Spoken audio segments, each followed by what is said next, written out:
Hello student. इस video में मैं आपको संस्कृत विषय की पाठ योजना बताने जा रही हूँ, जिसका प्रकरण है यण संधि। सबसे पहले उद्देश्य अपेक्षित व्यवहारगत परिवर्तन। उद्देश्य में पहला है ज्ञानात्मकम, यण संधि ज्ञानम प्रदानम। अपेक्षित व्यवहारगत परिवर्तन में लिखेंगे छात्राः यण संधि युक्त पदानां प्रत्याभिज्ञानम करिष्यन्ति। फिर दूसरा लिखेंगे छात्राः यण संधि युक्त पदानां प्रत्यास्मरणं करिष्यन्ति।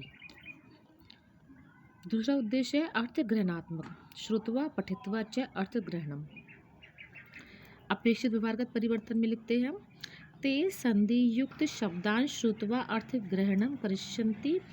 ते संधि युक्त पदान पठित्वा अर्थग्रहणम करिष्यन्ति। ते संधि युक्त पदानां संश्लेषणम विश्लेषणम च करिष्यन्ति। अगला उद्देश्य है अभिव्यक्तात्मकम, मौखिक अभिव्यक्ति लिखित अभिव्यक्ति क्षमतात्पादनम। अपेक्षित व्यवहारगत परिवर्तन में लिखते हैं छात्राः व्याकरण सम्मत भाषाया सावधानतया प्रयोगम करिष्यन्ति। ते संधि युक्त शब्दान वाक्येषु प्रयोगम करिष्यन्ति। ते संधि युक्त शब्दान समुचित वदिष्यामः। अगला उद्देश्य है कौशलात्मक, वाचनस्य लेखनस्य तालिका निर्माणस्य च क्षमतात्पादनम। अपेक्षित व्यवहारगत परिवर्तन में पहला पॉइंट है छात्राः शुद्ध भाषायां प्रयोगं कर्तुं समर्था भविष्यन्ति। छात्राः संधियुक्त पदानां अन्यानि उदाहरणानि दातुं समर्था चिह्नानां प्रयोगं कर्तुं समर्था भविष्यन्ति। फिर अगला उद्देश्य अभिरुच्यात्मकम, व्याकरणम अध्ययनम प्रति रुचि विकास करणम। अब अपेक्षित व्यवहारगत परिवर्तन में देखते हैं छात्राः संधि पदानां प्रयोग करने रुचि प्रकटयति। छात्राः संधि अध्ययनार्थं व्याकरणस्य पुस्तकानि पठिष्यन्ति। अगला उद्देश्य है अभिवृत्त्यात्मकम, सद्वृत्तीनां विकास करणम। छात्राणां व्याकरणं प्रति सकारात्मकः दृष्टिकोण विकसित भविष्यन्ति। छात्राणां स्वभाषायां संधियुक्त पदानां प्रयोग करणस्य अभिवृत्ति विकसितः भविष्यन्ति।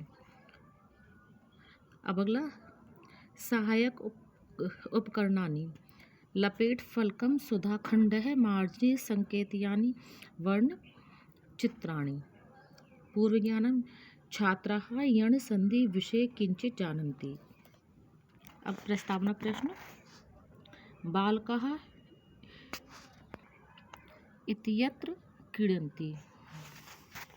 अब लिखते हैं इस तरह से फॉर्मेट हम बनाएंगे छात्राध्यापिका क्रिया छात्र क्रिया। छात्राध्यापिका क्रिया में पहला प्रश्न हम लिखेंगे प्रस्तुत वाक्य रेखांकित पदम के मस्ति। छात्र क्रिया में लिखेंगे इत्यत्र। फिर दूसरा प्रश्न है इत्यत्र शब्दस्य संधि विच्छेद कुरुत। इसमें लिखेंगे छात्र क्रिया में इति ध्वनि अत्र। तीसरा शब्द है इति शब्दे ति वर्ण स्वर के अस्ति। छात्र क्रिया में लिखेंगे ए। चौथा प्रश्न है अत्र शब्दस्य ए वर्ण के स्वर अस्ति।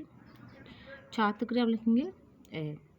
पांचवा प्रश्न है ई स्थाने यकार का संधि भवति। छात्र क्रिया में लिखेंगे समस्यात्मकम। अब आगे हम लिखेंगे उद्देश्य कथनम अद्य वयम यण संधि इति विषये अध्ययनम करिष्यामः। अब आगे देखिए इस प्रकार से फॉर्मेट हम बनाएंगे शिक्षण बिंदु है छात्र अध्यापिका क्रिया छात्र क्रिया विधि प्रविधि सहायकों सामग्री और शामपट कार्य। पहला शिक्षण बिंदु है प्रत्येक छात्र स्व पुस्तकम पठतु। छात्र अध्यापिका क्रिया में पहला प्रश्न लिखेंगे प्रथम वाक्य रेखांकित पदम किमस्ति। छात्र क्रिया में लिखेंगे प्रत्येक। दूसरा प्रश्न है प्रत्येक शब्दस्य विच्छेदम कुर्वन्तु। छात्र क्रिया में लिखेंगे प्रति धन एक है। तीसरा प्रश्न है प्रति इति शब्दस्य ति वर्ण कै स्वर अस्ति। छात्र क्रिया में लिखेंगे इकार है।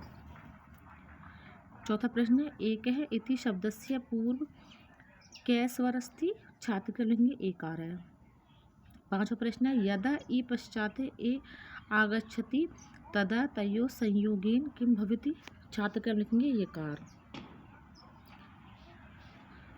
अब आगे लिखेंगे हम संधि कार्य लिखित व दृश्य प्रतिधन एक ई धन ए ये प्रत्येक।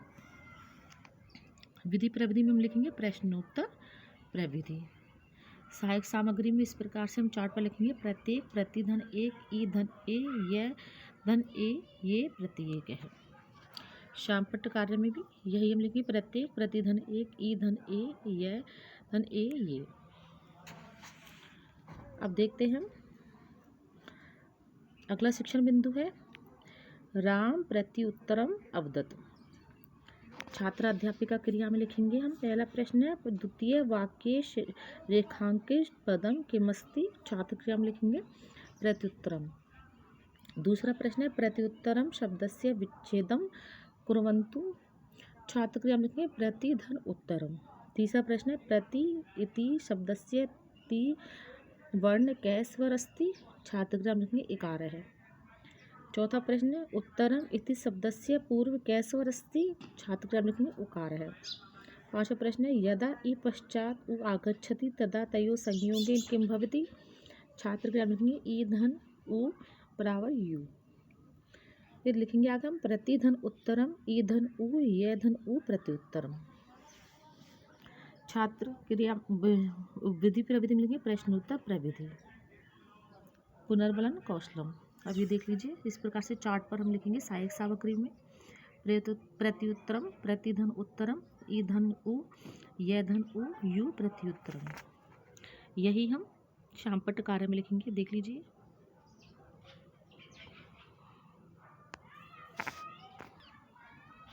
अब आगे इस प्रकार से फिर से हम फॉर्मेट बनाएंगे। शिक्षण बिंदु है छात्र अध्यापिका क्रिया छात्र क्रिया विधि प्रवृत्ति सहायक सामग्री शामपट्ट कार्यम।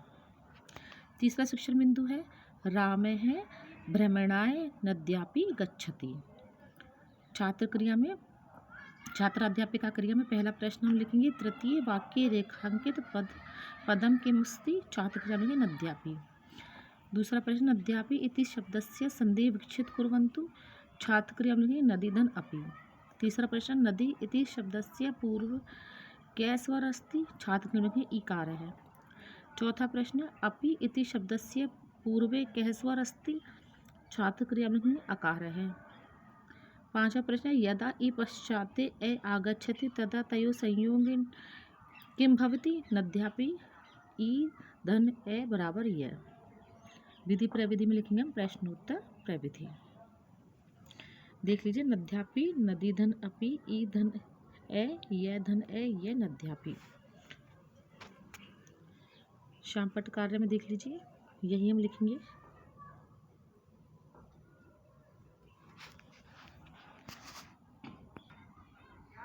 अब आगे शिक्षण बिंदु में हम लिखेंगे नियमीकरणम। यर्ण संधि नियमान शामपट्टे लेखिष्यन्ति एको यणचि इत्येन सूत्रेण सहायेन ई उ व्री री स्थाने य वे रे ले भवति। छात्र क्रिया में लिखेंगे सर्वे छात्रा यण संधि नियमान स्व स्व उत्तर पुस्तिकासु लेखिष्यन्ति। विधि प्रविधि में हम लिखेंगे व्याख्यान कौशलम। अब प्रयोगम पठितांशस्य स्पष्टीकरणार्थ यण संधि युक्तानां पदानाम् अभ्यास्य छात्रे कारयति प्रत्येकः मध्वरी सुधन उपास्य नद्यापि।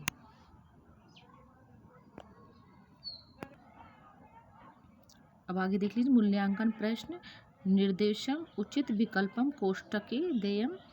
इसमें पहला प्रश्न नद्यापि पदे संधि अस्ति? कै दीर्घ संधि कै गुण संधि गै यण संधि गै वृद्धि संधि। दूसरा प्रश्न है मध्वरी शब्दस्य संधि विक्षेप कुरु। मधुधन अरि कै मधुधन अरि गै मधुधन अरि गै मधुधन अरि। निर्देशम संधि विक्षेप कुरुत। प्रत्येकः नद्यापि धात्रांश यदिधनपि वद्वदेश। अब गृह कार्य यण संधि पदानां प्रयोगम कृत्वा पंचवाक्य निर्माणम कुरुतः। तो ये हो गया हमारा व्याकरण विधा का संस्कृत विषय का लेसन प्लान। आप इसी फॉर्मेट को ध्यान में रखकर व्याकरण के और भी लेसन प्लान बना सकते हो। Thank you.